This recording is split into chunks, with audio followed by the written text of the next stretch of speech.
Hello everyone, welcome in our channel SSB guide. तो कैसी चल रही है आपकी प्रिपरेशन? जैसा कि आपको पता है, NDA first and second as a common exam होने वाला है। तो ये बहुत ही गोल्डन और बहुत ही बड़ी अपॉर्चुनिटी है सभी एनडीए एस्पिरेंट के लिए। तो जैसा कि हम साइंस की क्लासेस कर रहे थे और पहला चैप्टर हमने स्टार्ट किया था यूनिफॉर्म मोशन। अब उसी टॉपिक को हम आगे कंटिन्यू करते हैं। तो आगे पढ़ेंगे। अभी हम पढ़ने जा रहे हैं concept of point mass project. ये बहुत इंपॉर्टेंट जो है यूनिफॉर्म मोशन का एक टॉपिक है। तो concept of point mass project क्या होता है? What is a concept of point mass project? तो कहते हैं कि thus an object can be considered as a point object. अगर कोई भी ऑब्जेक्ट जो है या कोई भी वस्तु जो है वो एज आ कंसीडर्ड की जाए, किस तरीके से? एक पॉइंट ऑब्जेक्ट की तरीके से, एक बिंदु की तरीके से। Then if during motion in a given time covers distance as much greater than its own size. और उसके बाद क्या हो? उसी के ड्यूरिंग जो मोशन होगा वो गिवन टाइम में कवर करेगा डिस्टेंस कितनी? As much greater than its own size. तो वो अपने साइज से ज़्यादा डिस्टेंस कवर करेगा। यही हमारा सिंपल वे में कॉन्सेप्ट होता है, या concept of a point mass project. किसी भी मास या किसी भी द्रव्यमान का कॉन्सेप्ट है। तो अगर कोई ऑब्जेक्ट है उसे हम कंसीडर कर लें एक एज अ पॉइंट ऑब्जेक्ट की तरीके से, कितना सिंपल है। तो वो जो उसका जो ड्यूरिंग मोशन होगा, जब वो गति करता है अपने किसी दिए गए समय में, तो वो जो दूरी कवर करता है वो कैसी होती है, यही पूछा जाता है। दूरी हमेशा जो होती है वो much greater than its own size. तो ये दूरी हमेशा उसके अपने साइज से ज़्यादा होती है। कितनी आसानी से हमने ये कॉन्सेप्ट समझ लिया। रटना नहीं है, बस हमें यहाँ पे कॉन्सेप्ट अपने क्लियर करने हैं। सभी हिंदी मीडियम स्टूडेंट हो या इंग्लिश मीडियम स्टूडेंट हो, यहाँ पर आप बहुत आसानी से सारे कॉन्सेप्ट समझेंगे, बहुत इजीली। कोई बहुत टफ लैंग्वेज में नहीं लिखता हूँ। यहाँ पे सारे वर्ड्स बहुत इजी वे में लिखे हुए हैं, जिससे आप आसानी से समझ सकें और समझ के आगे बढ़ सकें। ठीक है, आगे और बात करते हैं, क्योंकि बेसिक से हमें चीज़ें जाननी होगी। क्योंकि फिजिक्स हमारे 20 to 25 क्वेश्चन आस्क करता है एनडीए एग्जामिनेशन में। तो जब इतना इम्पोर्टेंट है ये पार्ट, और उसमें हमारे न्यूमेरिकल्स और हमारी थ्योरी दोनों पार्ट से क्वेश्चन आते हैं। अगर आपकी थ्योरी नहीं क्लियर होगी, देन आप कॉन्सेप्ट से जाकर आप न्यूमेरिकल्स नहीं सॉल्व कर पाएंगे। इस वजह से बहुत अच्छे से ये टॉपिक आपको पढ़ना। और मोशन जो है, इससे क्वेश्चन आपको 4 या 5 क्वेश्चन लगभग आने आने हैं। बहुत इंपॉर्टेंट टॉपिक है ये एनडीए के लिए। फिर आगे हम पढ़ेंगे frame of reference. What is the frame of reference? Then frame of reference can be two type. इसको टू टाइप्स में हमने डिवाइड किया। हमने मीन्स डिवाइड करते हैं, ये दो तरीके का हो सकता है। कौन कौन सा? पहला एक तो होता है इनर्शियल फ्रेम ऑफ रेफरेंस, और दूसरा होता है non inertial frame of reference. Two types होते हैं। पहला frame of reference, inertial frame of reference, और दूसरा non inertial frame of reference. इसके बाद इसके नोट्स होते हैं। जो इनर्शियल फ्रेम ऑफ रेफरेंस होता है is one in which Newton's first law of motion. वो किस पे डिपेंड करता है? न्यूटन के गति के पहले नियम पर। ठीक है, holds good. It is non accelerate frame of reference. Means ये की चीजों को एक्सलरेट नहीं करता। एक्सलरेट मीन्स होता है बढ़ाना। Frame of reference uniform velocity, और इसकी वेलोसिटी जो होती है वो यूनिफॉर्म वे में होती है। अब आगे बढ़ते हैं। नॉन इनर्शियल फ्रेम क्या होता है? Frame of reference accelerated frame of reference, ये एक्सलरेटेड होता है। और नॉन इनर्शियल जो होता है इट इज नॉन एक्सलरेटेड होता है। बस ये इंपॉर्टेंट पॉइंट है। ये न्यूटन के पहले नियम को क्या करता है? फॉलो करता है अच्छी तरीके से। और ये जो होता है ये एक्सलरेटेड फॉर्म में होता है। बस ये डिफरेंस है हमारा, हमको जो समझना है। ये वेरिएबल वेलोसिटी होती है इसकी, एक इसकी यूनिफॉर्म का मतलब समझते हैं आप? यूनिफॉर्म का मतलब होता है एक समान वेलोसिटी, मतलब वेग होता है इसका। और इसका वेग जो होता है ये वो वेरिएबल होता है। वेरिएबल्स का means ups and downs type का। ठीक है। तो ये एक समान होता है, ये वेरिएबल होता है। तो इतना इस टॉपिक से इम्पोर्टेंट था जो हमने पढ़ा अभी। ठीक है, तो अभी देख लें हमने क्या पढ़ा, concept of point mass project, जिसमें कहते हैं कि किसी भी ऑब्जेक्ट को ऐसे कंसीडर कर लो पॉइंट ऑब्जेक्ट की तरीके, अगर उसका मोशन होता है किसी टाइम पीरियड में जो दिया जाता है, तो वो अपने साइज से ज़्यादा दूरी कंसीडर कर लेता है, अपनी साइज से ज़्यादा डिस्टेंस तय करता है। ठीक है। अब फ्रेम ऑफ रेफरेंस कहते हैं टू टाइप्स के होते हैं, पहला होता है इनर्शियल फ्रेम ऑफ रेफरेंस, दूसरा होता है non inertial frame of reference. और जो इनर्शियल रेफरेंस होता है फ्रेम ऑफ रेफरेंस, वो न्यूटन का फर्स्ट लॉ अच्छी तरीके से फॉलो करता है और ये नॉन एक्सेलरेट होता है। ठीक है, और इसकी जो वेलोसिटी होती है वो यूनिफॉर्म होती है। उसके बाद नॉन इनर्शियल फ्रेम जो होता है वो एक्सेलरेटेड फ्रेम ऑफ रेफरेंस होता है और इसकी वेलोसिटी जो होती है वो वेरिएबल होती है।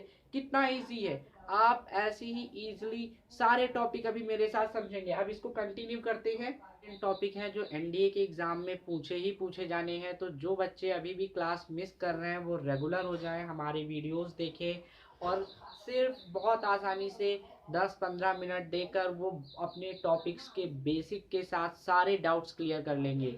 आगे बढ़ते हैं, पढ़ते हैं कि मोशन इन 1, 2 एंड 3 डायमेंशंस कैसे होता है। मतलब डायमेंशन का होता है कि आप जैसे 1D 2D एंड 3D पढ़ते हैं। ठीक है, तो अगर देखते हैं वन डायमेंशनल में कैसे मोशन होती है, गति कैसे होती है एक विमीय में। तो the motion of an object is said to be one dimensional motion if only, कहते हैं if only one out of the 3 coordinate, क्योंकि हमें पता है 3 कोऑर्डिनेट होते हैं जो विजिबल होते हैं। ठीक है, 1, 2 एंड 3। तो अगर उनमें 3 कोऑर्डिनेट्स में सिर्फ और सिर्फ एक कोऑर्डिनेट क्या हो हमारा, ओनली 1 आउट ऑफ 3 कोऑर्डिनेट दिखे हमें, मोशन हो उसमें, ठीक है, उसे ही हम वन डायमेंशनल मोशन कहते हैं। जैसे कि रेक्टिलिनियर और लीनियर मोशन जो होता है उसे कहते हैं वन डायमेंशनल मोशन। कितना इजी है, वन डायमेंशनल मोशन क्या होता है, जहां पर मोशन में सिर्फ 3 कोऑर्डिनेट में एक कोऑर्डिनेट पे मोशन हो उसे ही कहते हैं coordinate one dimensional motion. Example हो गया रेक्टलाइनर और linear motion, rectilinear and linear motion. अब देखते हैं 2 डायमेंशनल मोशन क्या होता है। 2 डायमेंशनल मोशन होता है the motion of an object is said to be 2 dimensional motion if 2 out of 3 coordinates, 2 out of 3 coordinates, दो तीन में 2 कोऑर्डिनेट में होगा तो 2 डायमेंशनल हो जाएगा। जैसे an insect crawling over the flower, अगर एक फूल है, फूल पे कोई कीड़ा चल रहा है तो वो 2 डायमेंशनल चल रहा है, 3 होते हैं डायमेंशनल डायमेंशंस और 3 में 2 पे चल रहा है, तो इसका मतलब ये एग्जांपल हो गया 2 डायमेंशनल। ये क्वेश्चन पूछे जाते हैं और बहुत आसान होते हैं, अगर आपको नहीं पता होगा गलत हो जाएंगे, और अगर आ रहा होगा आपने यहाँ पर समझा है तो इजीली आपके नंबर अचीव हो जाएंगे।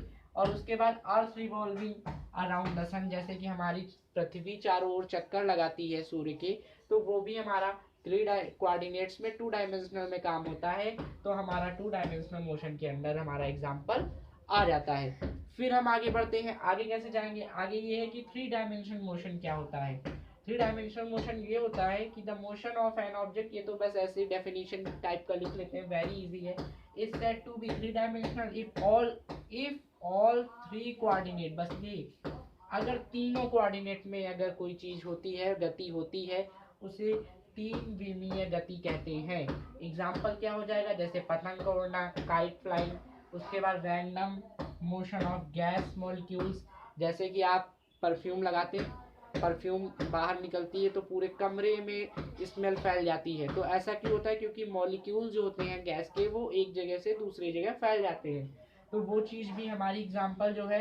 अब वो उसको घुमा के कैसे भी पूछ सकता है कि एक गैस का परफ्यूम, एक परफ्यूम को खोलने पर कमरे में चारों ओर फैल गई है, अब बताइए कि वो कितने विमीय गति कर रहा है। तो आपको बताना होगा 3 डायमेंशनल मोशन चलता है वो। या आपका बर्ड हो गया वो भी 3 डायमेंशन मोशन करता है, एरोप्लेन हो गया वो भी 3 डायमेंशनल मोशन करता है। तो ये कुछ एग्जाम्पल थे और मोशन हमने देख लिया। यही आपके सिलेबस में अभी हमें सिर्फ 1, 2 एंड 3 ही देखना है एनडीए के according. Motion in 1, 2 and 3 dimensional, तो 1 डायमेंशनल का मोशन ये होता है कि 3 कोऑर्डिनेट में सिर्फ एक में मोशन हो, 1 डायमेंशनल रेक्टिलिनियर और लीनियर मोशन हो गया। उसके बाद 2 डायमेंशनल क्या होता है, 3 डायमेंशनल में 2 डायमेंशनल में मोशन हो तो वो 2 डायमेंशनल हो जाता है, वेरी इजी। जैसे कोई कीड़ा फूल पे चल रहा हो तो वो हो गया। और उसके बाद अर्थ जो है, पृथ्वी जो है हमारे सूर्य के चक्कर लगा रही है, परिक्रमा कर रही है, वो हो गया हमारा। उसके बाद 3 डायमेंशनल क्या होता है, इन ऑल 3 कोऑर्डिनेट, मतलब कि जो तीन कोऑर्डिनेट थे उनमें मोशन हो जाए तो उसे 3 डायमेंशनल मोशन कहते हैं। एग्जाम्पल पतंग उड़ना, और उसके बाद motion of the gas molecule, gas के अणुओं का एक जगह से दूसरी जगह फैल जाना। बर्ड और एरोप्लेन, बर्ड मीन्स चिड़िया, और एरोप्लेन, ये सभी 3 डायमेंशनल मोशन करते हैं। तो ये चीज़ें जो हमने आज अभी ये पढ़ी हुई हैं बहुत इंपॉर्टेंट है, जो एनडीए के एग्ज़ाम में पूछी जाती हैं और बेसिक है, वेरी इजी लैंग्वेज में। सिर्फ आप वीडियो ही देख लेंगे अगर 2 बार, तो आपको ना लिखने की ज़रूरत पड़ेगी, ना कभी याद करने की ज़रूरत पड़ेगी, और वेरी इजी वे में आप साइंस के सारे कॉन्सेप्ट को समझते जाएंगे। इसी वजह से हमारी क्लासेस को ज़्यादा से ज़्यादा अटेम्प्ट करिए, और अटेम्प्ट करके अपने सारे डाउट्स क्लियर कर लीजिए। ज़्यादा मैं अभी नहीं पढ़ा रहा हूँ इस वजह से, क्योंकि वीडियो भी बहुत बड़ी हो जाती है और फिर आप बोर भी होने लगेंगे। अगर एक साथ आपको ज़्यादा कॉन्सेप्ट मिलने लगेगा, आपको ज़्यादा कंटेंट मिलेगा, तो आप कंफ्यूज भी होंगे।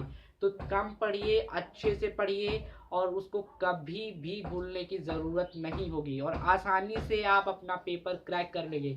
इसी के साथ अभी बहुत सारी चीज़ें हैं, आगे हम पढ़ेंगे स्केलर क्वांटिटीज़, वेक्टर क्वांटिटीज़, और भी डायरेक्शंस के लिए, वो हम नेक्स्ट वीडियो में रखेंगे।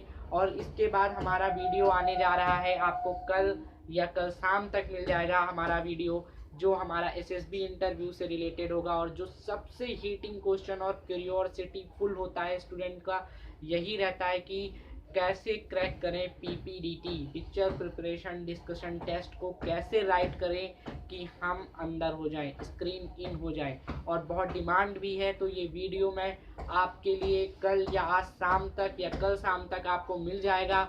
ऐसे ही हमारे साथ बने रहें, हमारे चैनल को लाइक करें, सब्सक्राइब करें हमारे चैनल को, हमारे वीडियोस को लाइक करें, शेयर करें अपने फ्रेंड्स के साथ। जो अभी तक हमारे चैनल से नहीं पहुंच पा रहे हैं उनको भी लिंक शेयर कर सकते हैं आप।